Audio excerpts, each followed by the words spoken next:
Do livro Caminho, Verdade e Vida, capítulo 108, Reencarnação, psicografado pelo médium Chico Xavier, através do Espírito Emmanuel. 108. Reencarnação.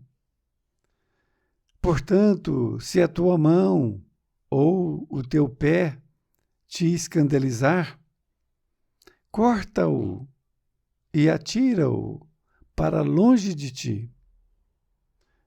Melhor te é entrar na vida, coxo ou aleijado, do que tendo duas mãos ou dois pés, seres lançado no fogo eterno. Jesus, Mateus, capítulo 18, versículo 8.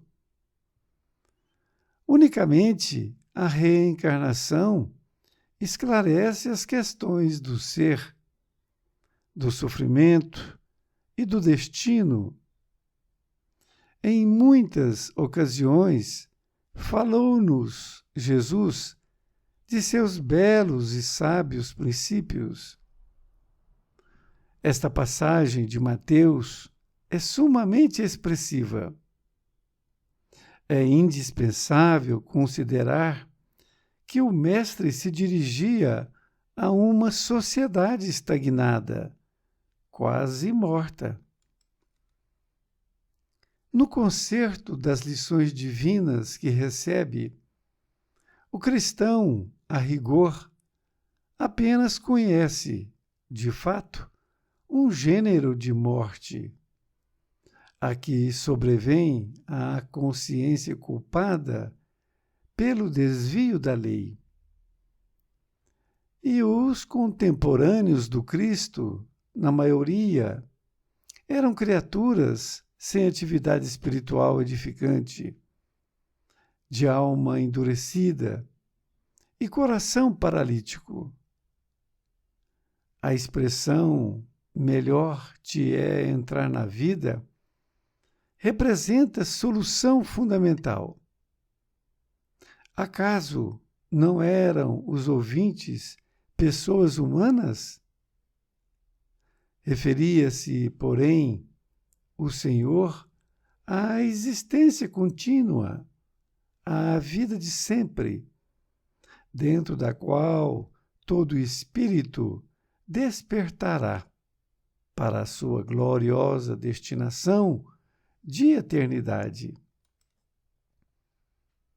Na elevada simbologia de suas palavras, apresenta-nos Jesus o motivo determinante dos renascimentos dolorosos, em que observamos aleijados, cegos e paralíticos de berço, que pedem semelhantes provas, como períodos de refazimento e regeneração indispensáveis à felicidade por vindoura. Quanto à imagem do fogo eterno, incerta nas letras evangélicas, é recurso muito adequado à lição, porque enquanto não se dispuser a criatura a viver com o Cristo, será impelida a fazê-lo, através de 1000 meios diferentes. Se a rebeldia perdurar por infinidade de séculos, os processos purificadores permanecerão igualmente, como o fogo material, que existirá na Terra enquanto seu concurso perdurar no tempo, como utilidade indispensável à vida física. Emmanuel, Pedro Leopoldo, 2 de setembro de 1948. Querido amigo, querida amiga, aqui estamos diante do capítulo Reencarnação. E, dando esse título, Emmanuel utilizou esta passagem evangélica que realmente nos fala da reencarnação.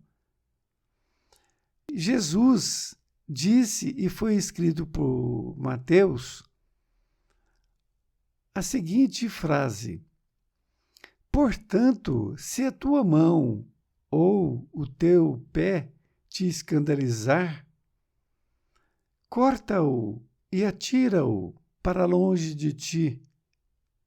Melhor te é entrar na vida, coxo ou aleijado, do que tendo 2 mãos ou 2 pés e seres lançado no fogo eterno. Emmanuel inicia dizendo que, na sua explicação, que unicamente a reencarnação esclarece as questões do ser, do sofrimento e do destino. Ele está dizendo que somente a reencarnação, e é verdade, porque como entender esta frase de Jesus? Somente através da reencarnação. E é por isso que ele diz, em muitas ocasiões, falou-nos Jesus de seus belos e sábios princípios. O Novo Testamento é realmente recheado desses pensamentos de Jesus, destes seus sábios princípios. E diz, esta passagem de Mateus é sumamente expressiva. Ele está dizendo que ela é de muita importância e diz ainda, é indispensável considerar que o mestre se dirigia a uma sociedade estagnada, quase morta. Isto ele está falando porque, naquele momento em que Jesus vivia na carne, aquela sociedade estava estagnada, quase morta. E, portanto, precisava dessas palavras fortes para que eles pudessem sair daquela situação e eles poderem entender o que era realmente a vida na Terra. Nesta outra parte, ele diz que no concerto das lições divinas que recebe o cristão, a rigor apenas conhece de fato um gênero de morte. Aqui sobrevém a consciência culpada pelo desvio da lei. E os contemporâneos do Cristo, na maioria, eram criaturas sem atividade espiritual edificante, de alma endurecida e coração paralítico. Vejamos aqui, Emmanuel está nos explicando. No concerto dessas lições que o cristão recebe, que somos nós apenas conhecemos um gênero de morte. É aquele que sobrevém, ou seja, aquele que ocorre imediatamente à consciência culpada pelo desvio da lei. Ocorrendo a nossa morte física, logo vem a consciência culpada. É essa que nós conhecemos. Nós realmente ficamos com esse problema na consciência por ter desviado da lei, a lei de Deus.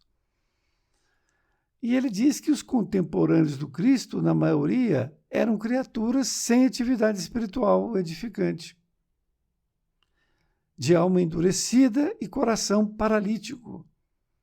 A situação naquela época, naturalmente, era muito pior ou difícil do que em relação agora, porque agora nós temos mais consciência do Evangelho de Jesus. Mas naquela época, não. Eles não tinham nenhuma atividade espiritual. A alma era endurecida, o coração paralítico. E ele diz que a expressão melhor te é entrar na vida representa a solução fundamental. O que significa melhor entrar na vida? Emmanuel diz: acaso não eram os ouvintes pessoas humanas?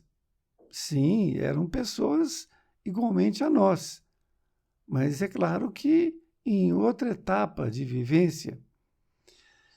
Ele diz: referia-se, porém, o Senhor à existência contínua, à vida de sempre, dentro da qual todo espírito despertará para sua gloriosa destinação de eternidade. O que significa esta existência contínua? Porque é exatamente a explicação de Emmanuel. É uma vida sem intervalos. O que significa isto? Que ele tem uma vida na carne, morre e tem outra, e morre e tem outra, e ele não desperta em nenhuma destas. Ele mantém a mesma mentalidade, que era exatamente o que ocorria na época. Porque quando os espíritos são muito ignorantes, eles praticamente não precisam de ter uma vida espiritual. Por quê? Porque aquilo não adianta. E por isso que ele tem uma sequência de vivência na Terra, uma vida, uma existência contínua. Nesta outra parte, Emmanuel diz: na elevada simbologia de suas palavras, apresenta-nos Jesus o motivo determinante dos renascimentos dolorosos, em que observamos aleijados, cegos e paralíticos de berço, que pedem semelhantes provas, como períodos de refazimento e regeneração indispensáveis à felicidade por vindoura. No primeiro trecho, onde Emmanuel colocou a passagem evangélica, fala lá dos aleijados, ficarem sem mãos, sem pés, não é isto? Ele está se referindo, como diz Emmanuel, a pessoas que se encontram nessa situação de com bastante problemas de consciência pelas faltas que cometeu no passado. Então, eles pedem, nesses renascimentos dolorosos, que venham aleijados, cegos e paralíticos de berço. E isto é uma prova para que ele possa refazer e continuar a regeneração, que são indispensáveis à felicidade por vindoura.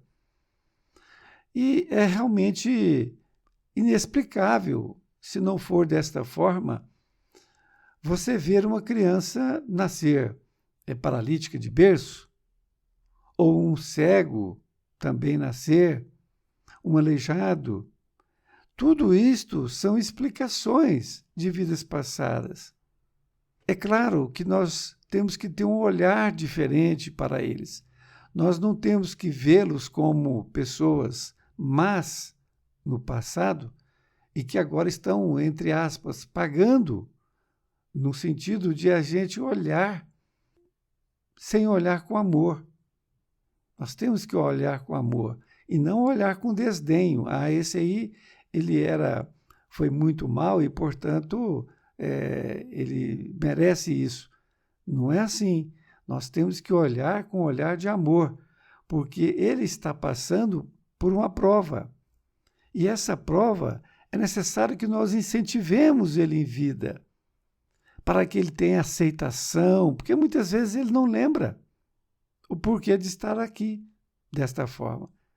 E aí é preciso que nós incentivemos para que ele tenha fé, perseverança, paciência, para que ele possa continuar a sua vida e falar que Deus está vendo todo o seu esforço. Na conclusão, Emmanuel diz: quanto à imaginação do fogo eterno, incerta nas letras evangélicas, ou seja, na passagem evangélica, ele falou de um fogo eterno que a pessoa ia ter. Por quê? Porque é recurso muito adequado à lição. Porque enquanto não se dispuser a criatura a viver com Cristo, será impelida, ou seja, forçada a fazê-lo através de 1000 meios diferentes. E se a rebeldia perdurar, ou seja, a pessoa não aceita aquilo de bom grado, ele é contra aquilo, aquele sofrimento que ele está passando, vai perdurar por a infinidade de séculos. Continua. Os processos purificadores permanecerão igualmente, como fogo material, que existirá na Terra enquanto seu concurso perdurar no tempo, como utilidade indispensável à vida física. Emmanuel conclui nos explicando, ele começa a fazer o mal nessa vida. Se ele reconhece e começa, como foi o caso dessas pessoas que pedem para vir aleijado, ou então cego, e etc., porque esses estão dispostos a resgatar aquilo que eles fizeram, pelo sofrimento. Eles estão dispostos. Agora, se o outro que não se dispôs a caminhar com o Evangelho de Jesus, e ele então ele está rebelde, ele não quer saber, ele quer saber de continuar a sua vida contínua, como Emmanuel disse, esse fogo, ele continuará.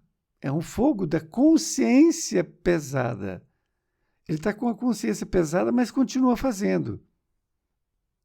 Ele não deu conta daquilo que ele fez. Ele não se arrependeu daquilo que ele fez.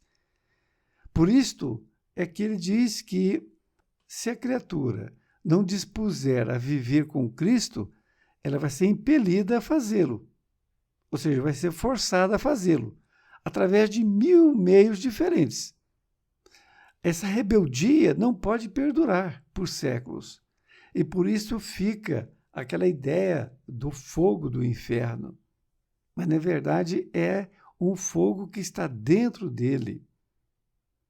Ele fica com aquele fogo, muitas vezes, querendo se redimir, mas não consegue.